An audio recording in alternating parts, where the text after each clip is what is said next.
Hi, everybody, and welcome to the Infinite Creative Podcast. My name is Sean, and my name is Fitz. Yeah, welcome back. I think this is episode 11, and my game was a little bit high. 1-1. Yeah. So you came up with a topic for the show. What was that topic? Well, yeah. So today, everybody, I think we're going to do a little bit of the old coffee talk. We're going to kind of catch up on each other's stuff, what's going on in each other's lives, all the crazy of the creative world, and and today we're also going to talk about a little video out there Jordan Peterson came out with a few years ago, a little lecture he gave about essentially the curse of creativity. So I watched that the other day, and I just wanted to talk it over with you. Okay. So I guess we could just jump right in here. Let's do the good old Peterson first. Yeah. So really quickly, I'll just share my screen here a little bit here. Yeah. The videos are not playing that well back, so we have to commentate anything, everything anyways, because of Spotify. So thanks for listening on Spotify. We got you back. Rate this podcast, please 5 stars if you want to. You don't have to, but we appreciate it. Right now, Sean pulled out the Jordan Peterson, The Curse of Creativity. Got a bunch of likes and views, actually. Yeah. So, so a lot of you guys probably know about this guy right here, Mr. Jordan Peterson. He's come out and said some very controversial things. We're not going to dive into most of those today, so whatever your views of him are... we should do Andrew Tate next. Not that they are in the same category, but yeah, I know, controversial. Right? And I'm like, okay, let's go real in there.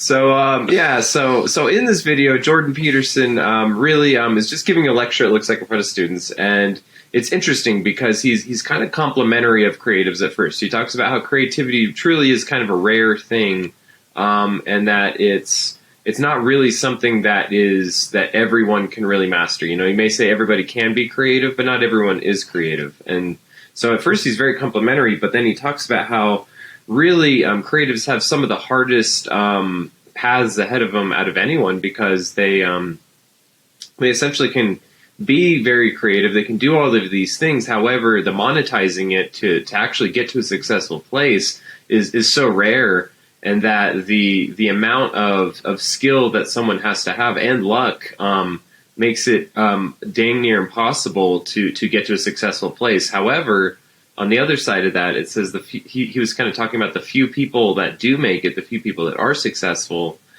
tend to be extremely successful, and so that drives a lot of creatives to be creative. However, a lot of them will fail along that path, just because that's the pep talk right now. because it's difficult to monetize. It's difficult to be the most successful, and you have all this competition in this kind of gray matter of creativity. So I thought it was very interesting. So what's your views, I guess, off the cuff? Yeah, so on that note, so I watched that too. Now it came back, and I think he talked about his friend that has so many talents, and he's not a master of none, kind of, sort of, and he adores him, kind of, and yeah. But anyhow, in the end, I kind of agree with that. Everybody wants to be on the top, make the top dollar, and be hey, I'm living the dream. I'm making my art. I'm and making a living, or even more than that. But I think also nowadays it's maybe the best time for creatives, because if you think about it, with the internet, there's a lot of it's really easy to show what you can do, and the tools are becoming widely available. So it's really easy to create art. And I think with the internet, it's also easy to monetize the art. So I think we are maybe in the golden age of creatives making a living with it. But I still agree with you will not, if you're just a little bit creative, you will not make a living with that. You have to be the standard that was back in the day. You're oh, you can make a living with that, was maybe here. And nowadays it's way up there, Because you compare yourself with the whole internet nowadays. Oh, your art is not that special anymore if it's not mind-blowing. So it still holds true, I think, even though there's so many tools available nowadays. Yeah, so the starving artist, right? I mean, we've always heard about the starving artist, and I think what's interesting is it seems like the starving artist is becoming the starving designer, the starving videographer, the starving social media manager. But I think it's interesting because he does have this kind of good point that a lot of us on this journey are kind of blindly going forward, right? We don't know if we're going to be successful. We don't know if this is going to lead to money. So there is a bit of us that have to kind of jump off of the deep end. And I think anyone in our journey has probably had people, push against what we're doing. I'm sure you've had people that are like, what the heck are you doing? Couldn't you do something more safe than this? Like, you're not going to make money doing this. And I know I've had that plenty of times in my career. Yeah, so on that note, like the main thing, like being an artist and being a business, like what was the book what we have, the War of Art or the Art of War? Like there's two books. Yeah. The one is about how to fight and how to pick your battles. The other one is like how to be creative. But basically, the one thing is like, oh yeah, you have to treat it like a business, and you have to niche down, and you have to commit every day like a business to your art, and then it becomes a business, and then it's not really art anymore because you're building a system, and then it's not creative anymore, and it's like then you're not starving anymore, but you're also not an artist anymore if you're like too structured, too, you know what I mean? Well, actually, that's an interesting point. So you would argue, if you're too structured, if you've created kind of a framework, would you call yourself an artist still? Because you do see that. You see a lot of artists like even Banksy, to a degree, had that. I don't know if you have. Yeah. Beeple's a great example. Yeah. He has a really, like, if you go down and try to analyze it, what he does, he's like, okay, I'm sitting every day down. I'm making a 3D animation, video, picture, and mostly it's like stock assets or assets he created. He throws them together however he feels, and he's just uploading, and that's the system. That's the cookie cutter. But the thing that breaks everybody is like he's doing it for every day for like 10 years. What everybody can do. Yeah, and I think some would argue, that he's definitely using different assets, different templated things. He's not recreating the wheel every time, probably. He has his bank of things that he's using. Yeah, that's fine. That's fair game. And and some things he bought, I'm like, so I'm like, after you're like, you can analyze everything, but that takes the magic away, but it's still... There still has to be some magic behind it to be like special or to be creative or to be an artist. By people, it's like the consistency, I think, and the skill. Back in the day, nowadays it's like, there's people out there doing the same stuff, but they don't post as often. Well, yeah, and I think it's interesting, right? Because we're seeing that the successful artist isn't necessarily the successful businessman sometimes. Yeah. And then in your case with Beeple, you're getting both. You're getting a successful businessman and a successful artist. It's interesting. Like, to get back to Jordan Peterson's kind of the curse of all of this is the fact that there's a lot of artists, a lot of creatives. I think I'm honestly included at times of doing a lot of work that doesn't necessarily push my own situation forward. I'm sure we've all done that, right? When you dive into a new technology or a new tool, even, and you're sitting there playing with it, you're kind of like, talking about it. Like maybe you're getting better at that tool. Oh, he's got new stuff he's doing. Watch out. But so there's that experimentation that has to happen. However, it's scary because that doesn't bring fruit immediately. You almost have to waste time, right? You have to just put something into something that doesn't give you direct benefit to get better. And also, on that note, like you say, putting time into that and you're not knowing if it pays off.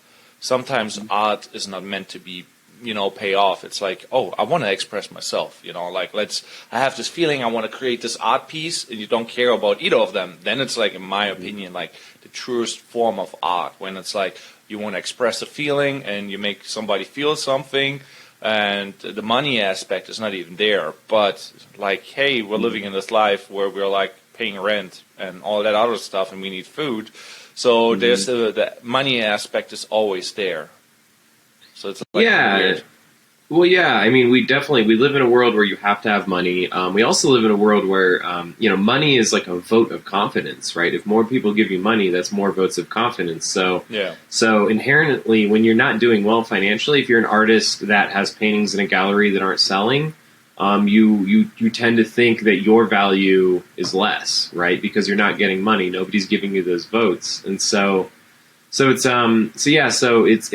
really the creativity, I would say, is not a curse. However, what I will say the curse part of creativity can be is if you go into it thinking of success as being financial, or success as having power or influence. I know personally that I had a problem when I first entered design and this took some peeling of the onion to figure this out, that I had a desire to be famous, that I had a desire to be appreciated by the masses. I had this kind of rock star idea of what a designer would be, and it's very unhealthy to come into it like that, because you're just setting yourself up for some failure. Then you're setting yourself up for disappointment. So really, it's like creativity itself is a gift, but it can be a curse if you really start to try to chase after success rather than your art itself, right?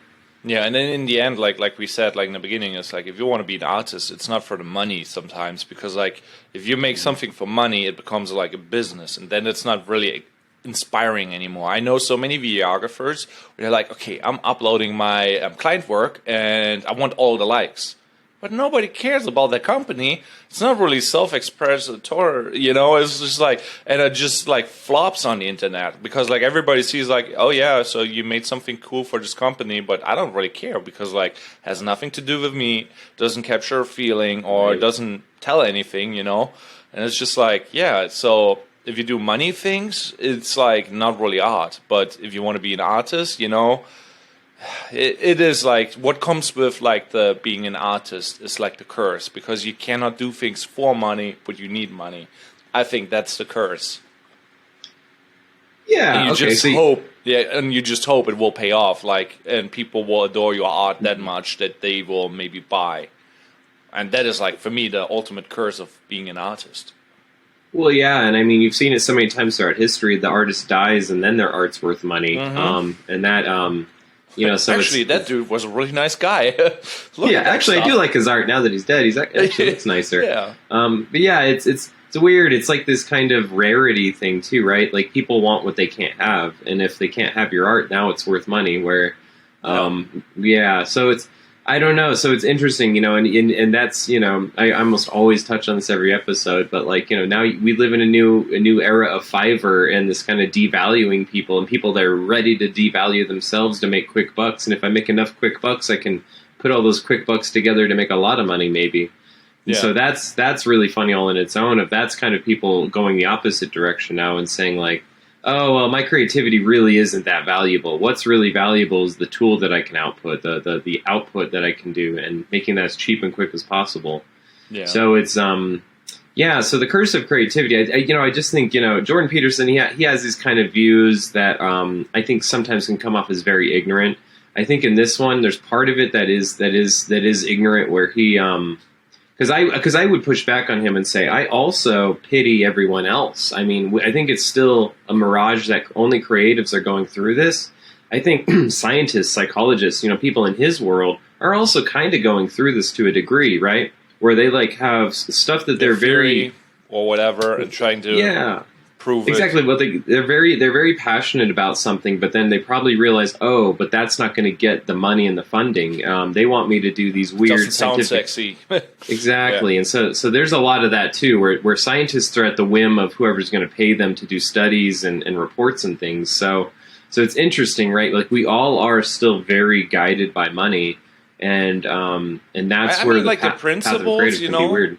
They apply to everybody. Like life is pretty simple usually, most rules apply for everything, and they are not that complex usually. If you do something, you put work in, you usually get something in return, or but if you do that in art, the thing that is unknown, it's a betting thing. And like if you have a theory, like you said with the scientists, it's unknown. And what I thought was interesting from a concept right now, when you mentioned something has to be rare. I'm like, right now we're in a recession, and people really dig art right now.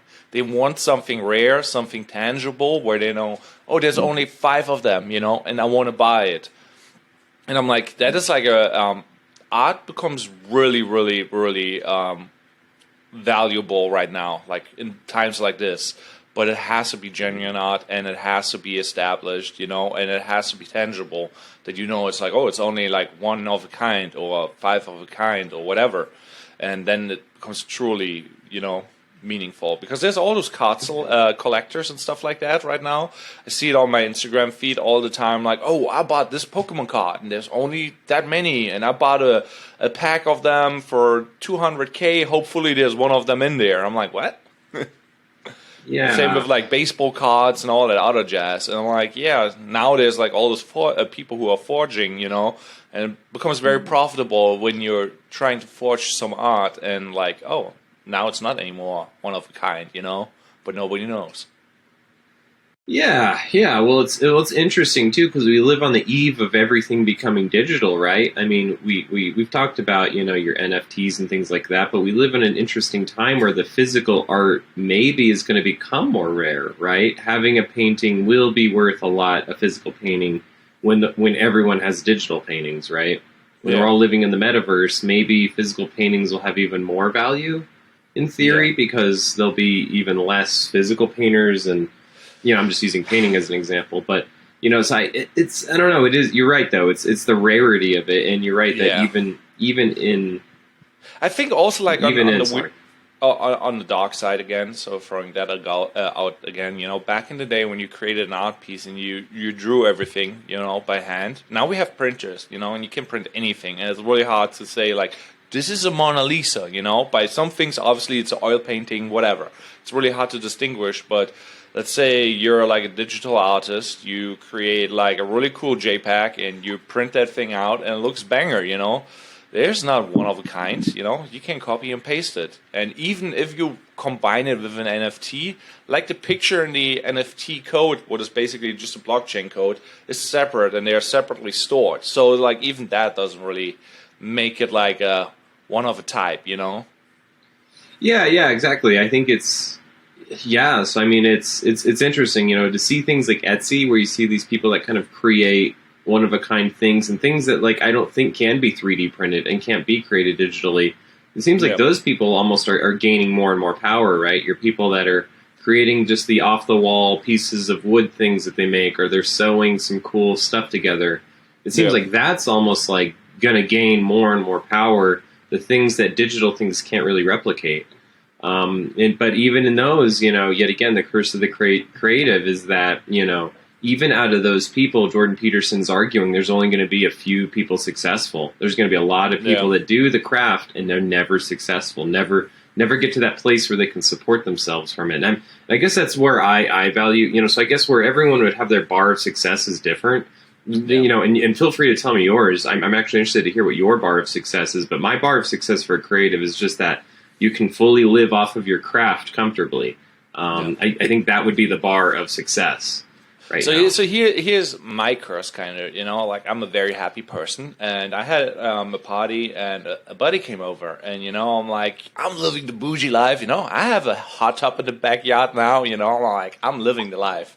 Mind you, I have like a couple here at the party who started like a van life experience because of the housing crisis. So they are deciding like, I don't rent now. I'm just buying a van and I'm living in a van and creating TikTok content. They get their first couple of sponsored deals, making some money, getting a big following, several thousand views, a million views actually.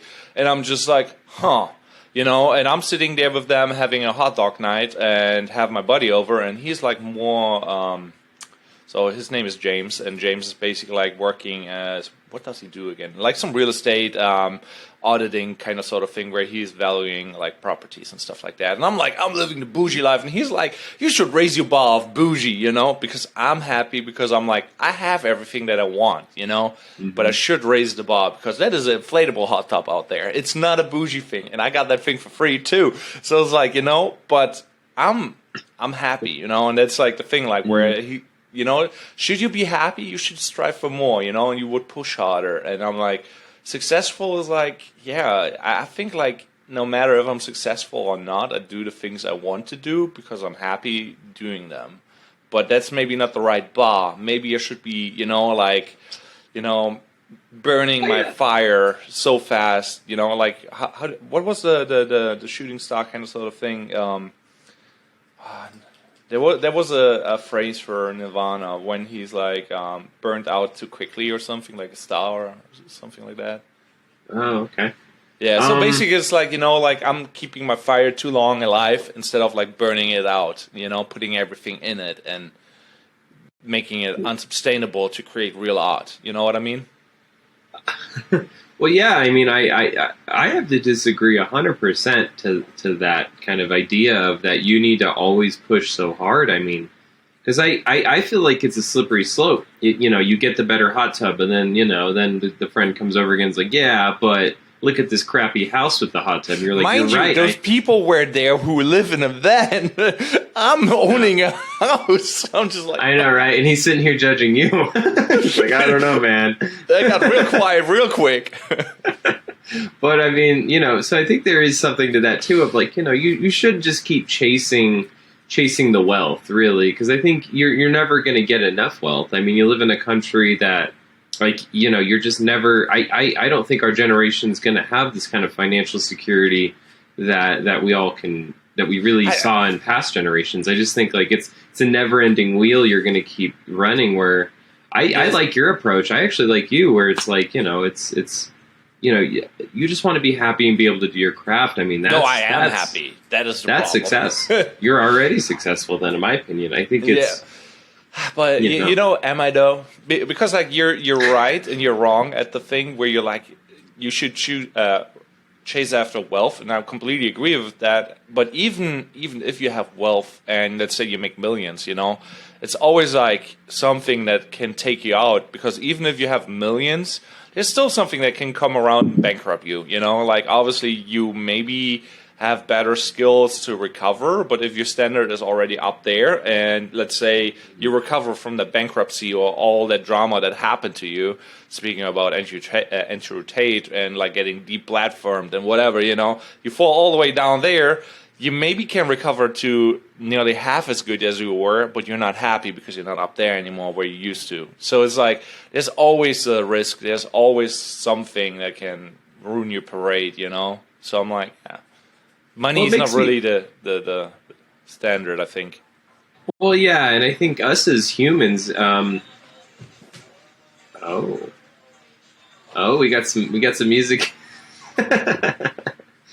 Oh man, we have such a high class production here. Sorry, the closing band came in a little early.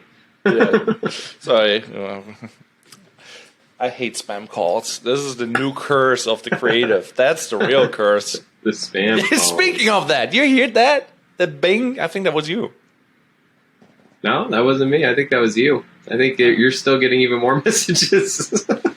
Mr. Popular here. Yeah. 2 phones, iPhone, things everywhere to spam calls. That's how I do. Yeah, trying to make some money here. So, you know, I think... yeah, I mean, so, you know, I think as humans, we're just like obsessed with numbers. It's like you've heard it a lot of times that someone's like working out and they're just watching their weight really closely. I gained a pound, I lost a pound, I gained a pound. Yeah. And it's just kind of this like, I feel the same about money in the creative world. That's like our creative, weight watchers of just like, it's just like, it's like, no, you get that wrong. You get that wrong. It's the fridge. Is the fridge full or is it not full? I guess it's both, right? And I just think like I don't know, us as humans, we're always looking at numbers and followers. Like we were just talking about Andrew Tate. It's just this kind of like, oh God, the followers went down. Oh God, the engagement went down. Oh my God, the impressions aren't doing as well. We just like to get obsessed about the numbers as humans. We love to put everything in numbers. It's about the money. It's about the followers. Where I think like if you lose sight of the craft, that's when the work suffers. You gotta look at the work and be like, is this cool? Is this groundbreaking? What can I do? What are other people doing now? That's the cooler questions. That's the better questions we're asking. How do you express myself? Because like it's not always about the work. It's like, how do you express yourself? It's like kind of like how I determine art. If it's like self-expressatory. Jesus Christ! Gosh, we got to do plane mode on the podcast. It is plane mode, but I have the MacBook on and I need to learn how to do that. Here. And he is popping off. He's making money, ladies and gentlemen. Yeah, that's how we do it around here. By the way, I'll have to share this in a later episode, but I actually got a little tiny job from the Space Force. So from our Space Force Badges podcast, I actually have my first kind of Space Force project I got, where I'm designing a T-shirt for them to sell. Let's go. But I'll have to share that later. Note, let's jump right into the real deal here. We jumbled around about Jordan Peterson for 25 minutes. Sorry for that. We should have kept it at a fast 10 minutes. But so on that note, hit the like button, subscribe, whatever. I want to know what's going down in your life. You were talking about the art gallery that you did. How did that went? Oh, it was pretty good. We're having never another followed up on that, so I'm like, let's talk about the real art and the real struggle. I want to know, Sean, what's going on in your struggling life? In my struggling life, my massive struggle of a life. So the art gallery's gone pretty well. Have another First Friday tonight, so I'm going to go stand around tonight. Did you sell anything? Talking about making money. Haven't sold anything, so not making money. But that's okay. I mean, my art, I'm kind of pricing up. It's a funny thing, I've talked to a couple other artists, because a lot of artists aren't in the creative world in other ways. They're doing other jobs. And so a lot of them are so a lot of my paintings, and I have no problem saying this on air, about $2,000 to $2,500 are what I'm charging for these paintings each. And money laundering. Money laundering. That's usually what the rich people do, is I need to buy some art. You're too meta. You can't say that stuff. You're not supposed to say those things. Oh, yeah. Just come right out. Money laundering. It's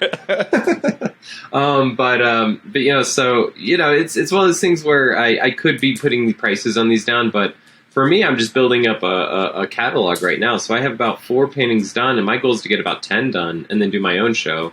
Nice. So, so if I don't sell any, I'm not too worried. I'm just building up that collection right now. No. I mean, that would create scarcity, and you should make a video. Okay, I'm burning the art that didn't sell. And then people would see that and it's kind of Banksy. Do that shit. Okay, yeah. We'll grab all Make of your a live 3D, stream, all your 3D printed stuff too. We'll do the same. We'll put it in a bucket, light it all on fire, and melt it since it didn't sell. We'll just do that. We'll do it together. I think that's an interesting concept, though. If you combine your art with something else. And for example, that concept, the art that didn't sell, it's one of a kind, and it will be gone.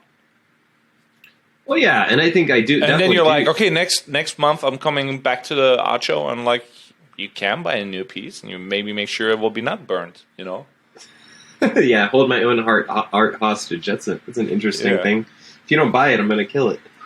You just make everybody very involved in that piece, live stream, how you make it, everybody oh, he's putting in the art, and then you're just no, I'm burning it. I just thought of doing it those old terrorist videos, or I got a mask on and an AK-47 up against my painting, demanding money or I'll kill the painting.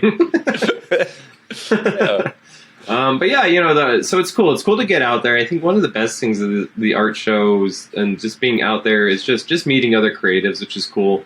Quick question: Did I show you the NFT art gallery that I do? Oh, I did for somebody. You've showed me. I don't know if you've ever put it on air here on the podcast. No, I did not. But I'm if, in case you want to send me a framed picture, you want to have scanned and then have it in a 360 photo with some text and a watermark, or in a gallery where you can look around and oh, this is Sean's gallery, and I can put the pieces in there.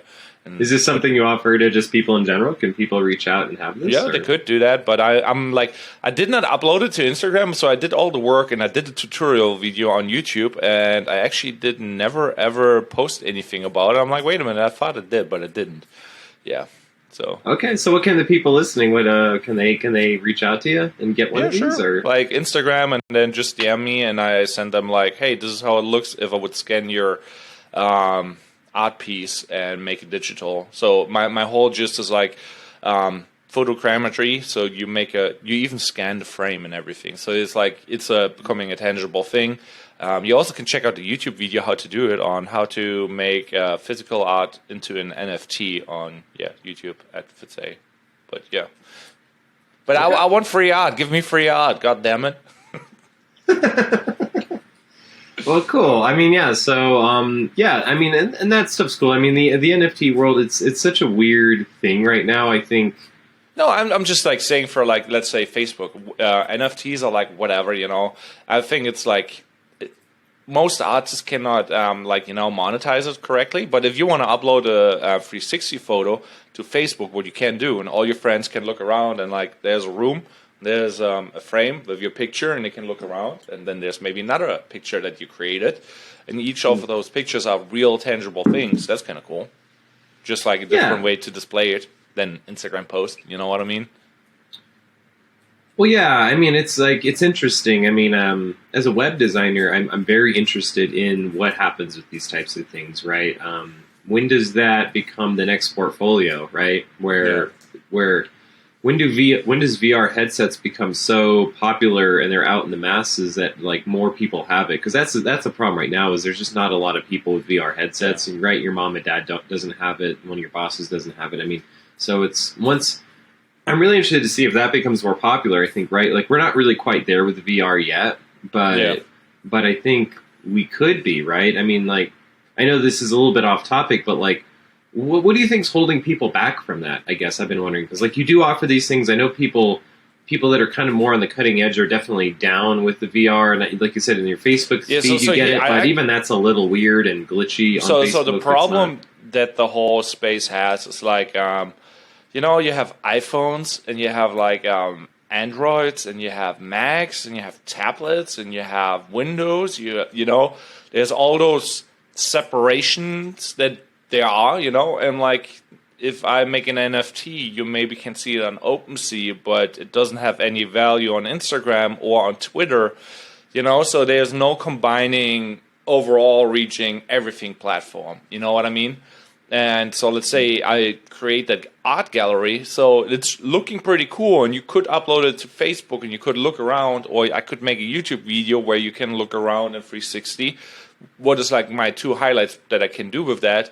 I could maybe put it in a video game, but it's a lot of work, depending on which video game or whatever, you know. But yeah, besides that, it's not really valuable because you cannot see it on other platforms or you cannot do anything with it, you know. And that is like the whole NFT problem, the whole VR problem. Like VR classes, there's different like platforms. There's Oculus, then there's like Hive, and there's a couple others, you know. So it's like, and they're not like compatible. There's Steam, there's Facebook. It's like, what? You know, they're making it too complicated with being like, hey, I own the platform, and they're basically shooting themselves in the foot instead of like, hey, I'm making it open access, and hey, everybody can use that, so I get more users. Because that's like what TikTok does. It's like it's very approachable. The content is really easy to consume. Works on all platforms. You can share to all platforms. The main intent is like to share, and obviously it's getting picked up everywhere, you know? Yeah. So, yeah, because I mean, like, I guess it is. It's one of the biggest problems right now is there's not a lot of accessibility. It's all divided. There's different VR spaces. There should be one space. There should be one kind of VR world, one VR it should code be set. Like cross-platform, you know? Like, oh, I made an NFT that is like 360 photos. Should be available on anything and everything, but it's not. So only certain things can display it. So that you can look with your phone around. You know what I mean? Yeah. So it's like it's one of those things where like I'm just very interested to see like when that makes that jump, right? When do I as a web designer need to start thinking about virtual spaces? Like when does a website leave? Website? That would be a banger, you know? Like, this is like what everybody's imagining in the future. Put on those classes, and they're looking like some classes. There's actually some VR headsets out there that are very close to that right now, and they look really steampunk, which is very interesting. But yeah, that's what everybody imagines about the future. I'm like, oh yeah, I'm putting that on, and then I'm like surfing the web, and I'm swiping with my arms and doing whatever, you know. And that would be pretty cool, would be doable. But yeah, what is the browser that supports that, you know? Right. You know, I don't know if you've kept up on your podcasts, your other podcasts. I know you watch this one incessantly, like I do every day. We just watch it every day, all the time. But but I don't know if you've seen Mark Zuckerberg's Joe Rogan podcast at all. He was just on Joe Rogan. I only see like highlights because like podcasts, we got to be real. You see the highlight snippets, and then you maybe get dragged into like, oh, I want to hear a little bit more, and then you watch the whole damn thing. So I actually uploaded our first own snippets, and they're performing terrible because the algorithm is like, what is that? It's just like 5 minutes of what? It doesn't even get the same attention, So but we trained the algorithm. So with the Mark Zuckerberg, so it's interesting because he talked about this new type of technology. I think it's called something like waveform is what it's called. So I may be wrong, I may be butchering that, but it's cool because they've already really developed the technology of having spatial graphics within a real setting. So something like you've heard of Google Glass probably or Microsoft Surface, these kind of concepts where not only am I seeing this kind of 2D thing, but actually like it's actually scanning and seeing depth. So it's actually placing things within your visual field. And I think these things are big steps, right? Yeah. So it's kind of sad, like because you hear like, oh, we're calling ourselves now Meta, and Facebook is going all in. I forgot the name of the company, but it's like. It's a Chinese company that came out with a technology to display when you put classes on way better than Facebook has right now. Facebook still has the Oculus thing, and it's called One or something. I forgot the name of the company, but they have like displays, like regular displays. You want to display like your iPhone screen on your classes. It's way thinner. It's way more advanced. And Facebook, that big company, is lacking like 2 years behind. And that's like one of those China things. If I find the link to that headset, I will show it to you. But the technology, they are way more advanced. And yeah, it's becoming crazy. But yeah, that would be the future, and it would be so cool to have. Now, what's the price points right now and everything? I haven't even looked. It's like an Oculus, the new Oculus, for like $1,000. Like how much are these things? No, it's like Oculus headset. You want to get like the one with that came out from Facebook because they're pushing it really hard and giving you a really good discount. It's like about I think $299, and you get like a better version than I have. I have the Oculus 2 that you can combine with your computer, and you need a computer. But the new version, you don't need a computer. Has a little bit worse graphics, but it's more comfortable. Has more DPI and stuff like that, so you get a better deal doing it without the computer. But I need the accessibilities, from the computer, like uploading stuff and testing things. But yeah, mine is like more expensive and sold out. Chip shortage, and there's probably another one because in China there's like a major drought and heat crisis going on. So it's like, yeah, and we get all our shit from there. So like, yeah, Okay, well, yeah. So I mean, I don't know. It's definitely something I've been thinking about. I don't know. I try to think like, what is the next web design? What does that look like? And I think it's obvious that the next evolution of web design is just breaking out of the 2D surface, and there's things in web design that try to mimic that.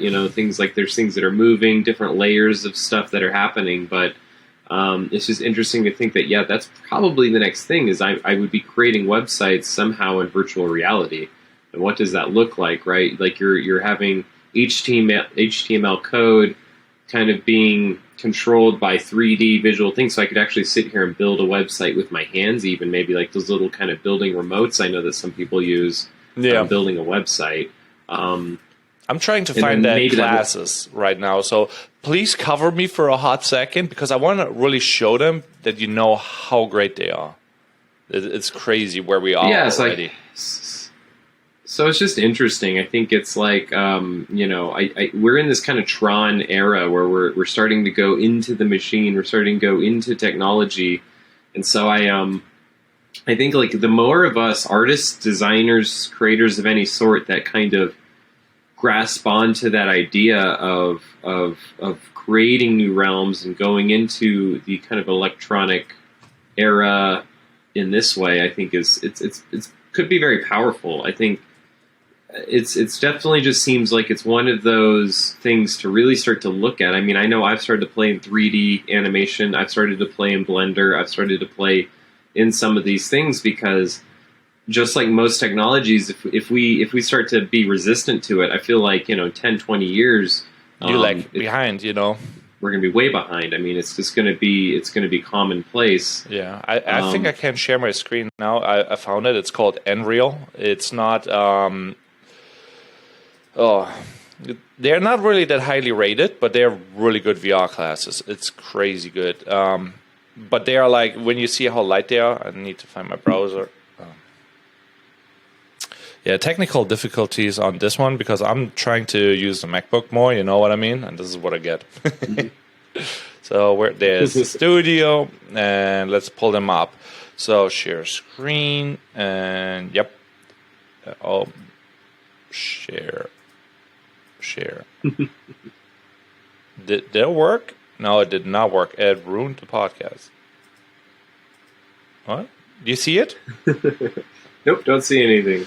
Oh, Max. There we go. Well, but again, everybody, make sure to like, subscribe to this podcast. We're still early, well, never early mind. on in this. I put it in the chat so you can open it up yourself and scroll around, and so you get a good idea what I'm talking about. Sorry for that. Trying new technologies comes with a cost, and the cost is like performance.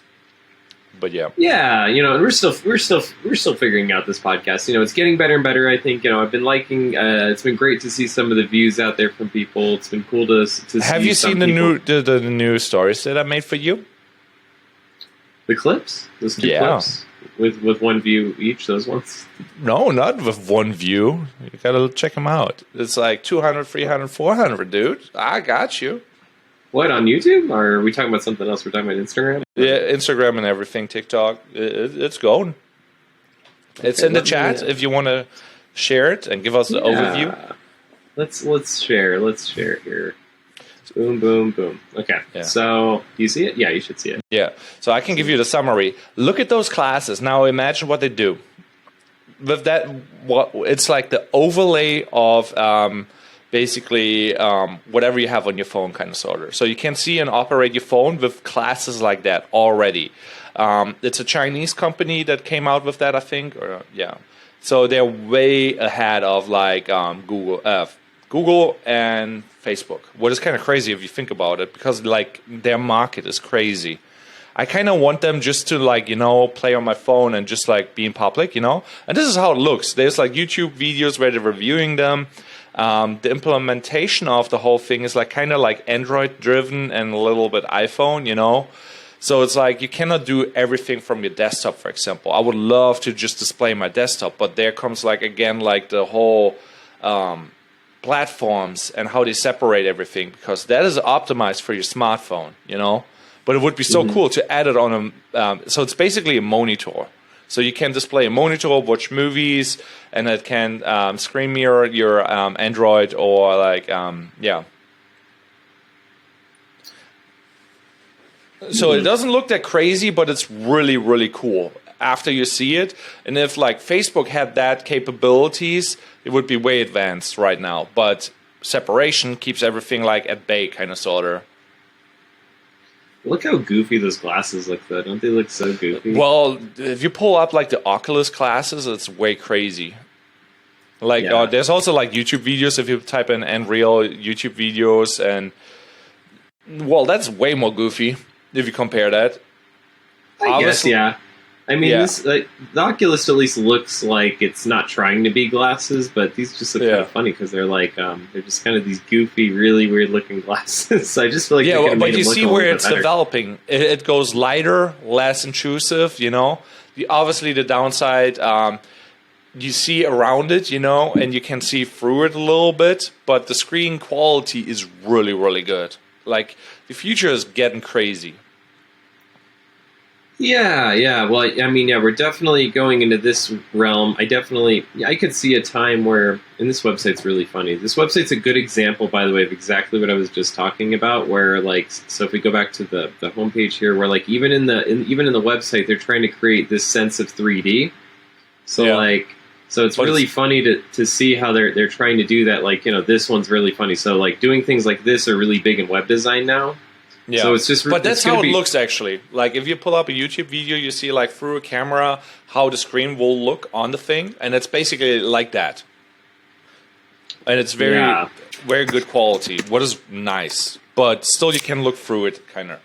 So if you type in Unreal, real screen quality or whatever, and you will maybe they're showing it through the camera. I watched like some reviews about it because I was like, that would be a nice, desktop screen that I can look around and I'm not limited to my 16-inch, But obviously the implementation is not that great because like it's optimized for Android and mobile and everybody use, Right. Sorry, we're just going through. Yeah. It's kind of hard to basically like showcase all the things. Yeah, watch them ads. I know, right? Yeah.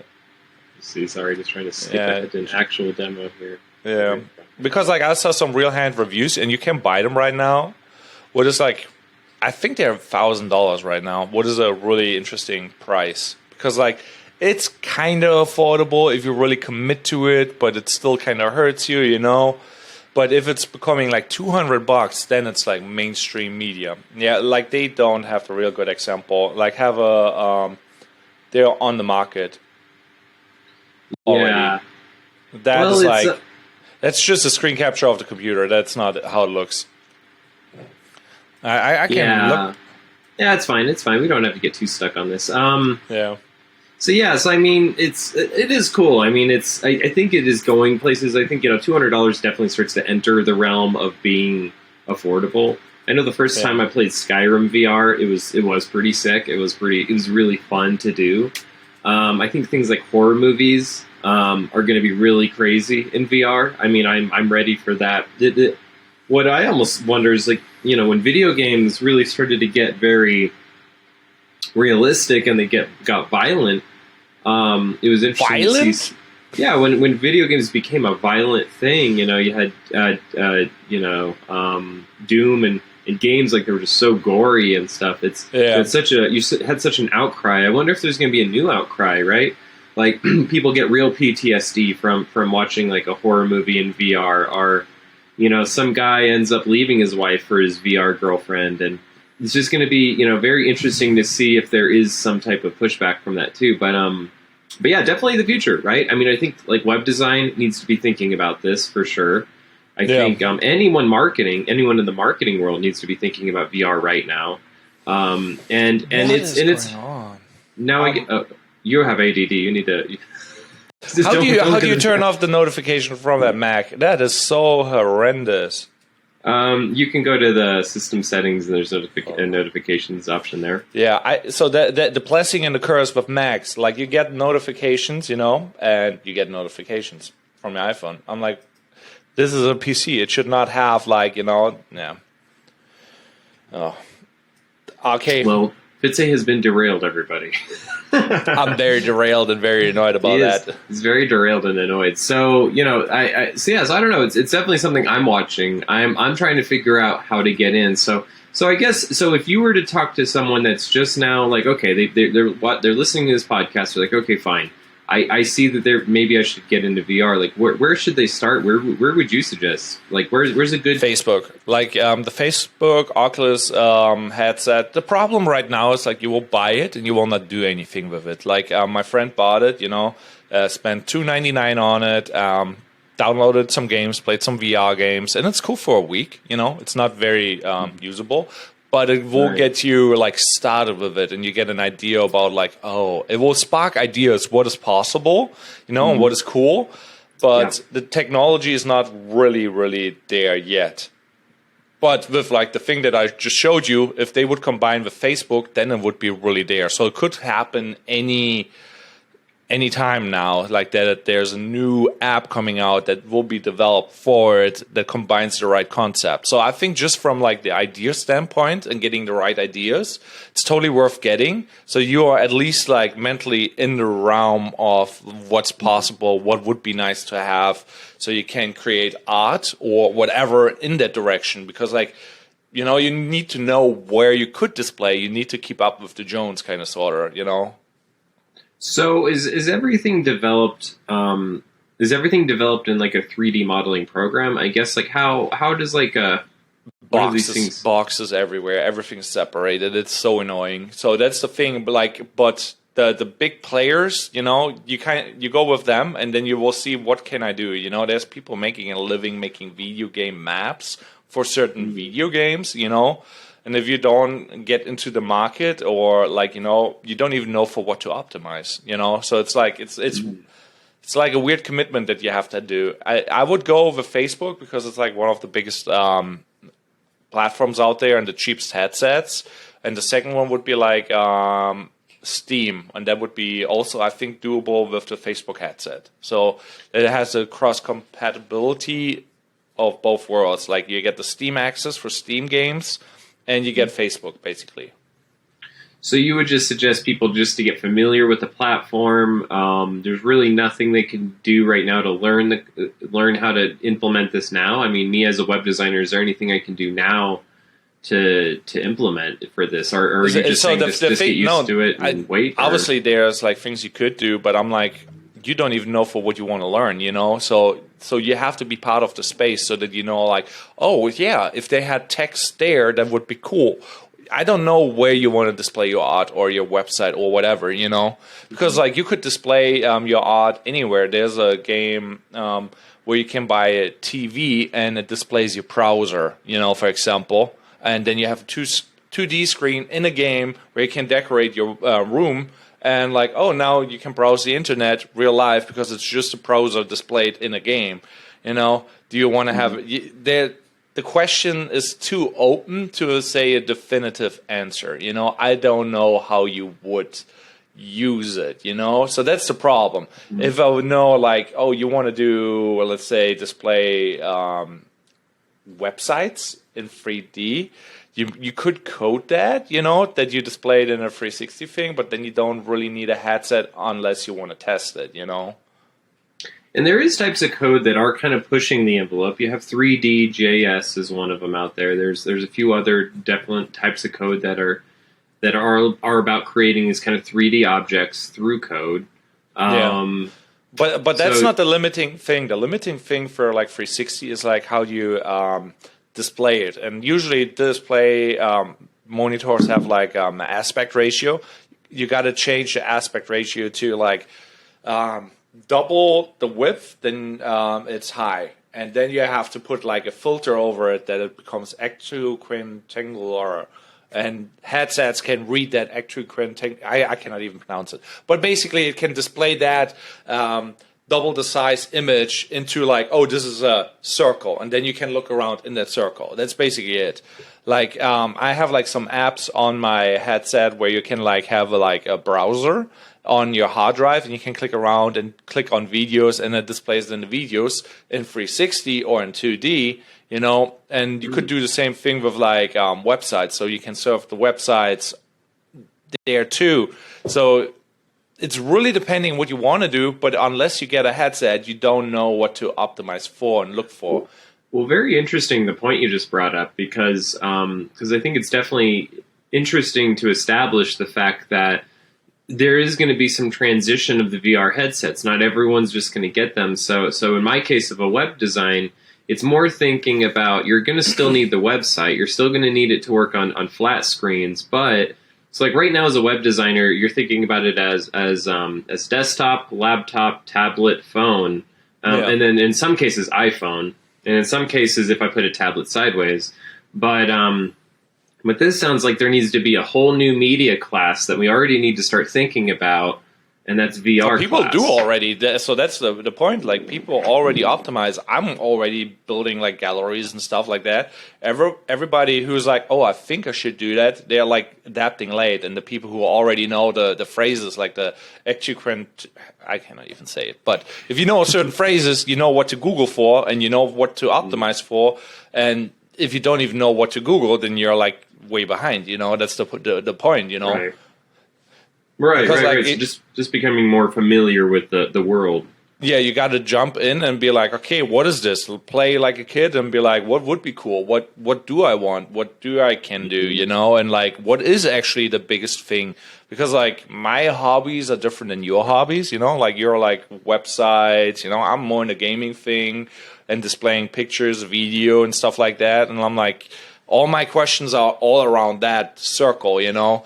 But for websites, it's kind of the same thing because like it's still like I said, like you have to display the display, and you have to interpret the display in a different format, and it's a lot of data that you have to consume with a VR headset. So that's a whole new other thing, like Yeah. Well, you're right. Like, there's things that are similar, right? So it's like you being a game designer or similar to the web designer in terms of we need to display objects, we need you to be able to move around the objects. Yeah. We need transitions, we need sounds. I think eventually we're going to have haptic technology too. It's something I've definitely kept track of as well.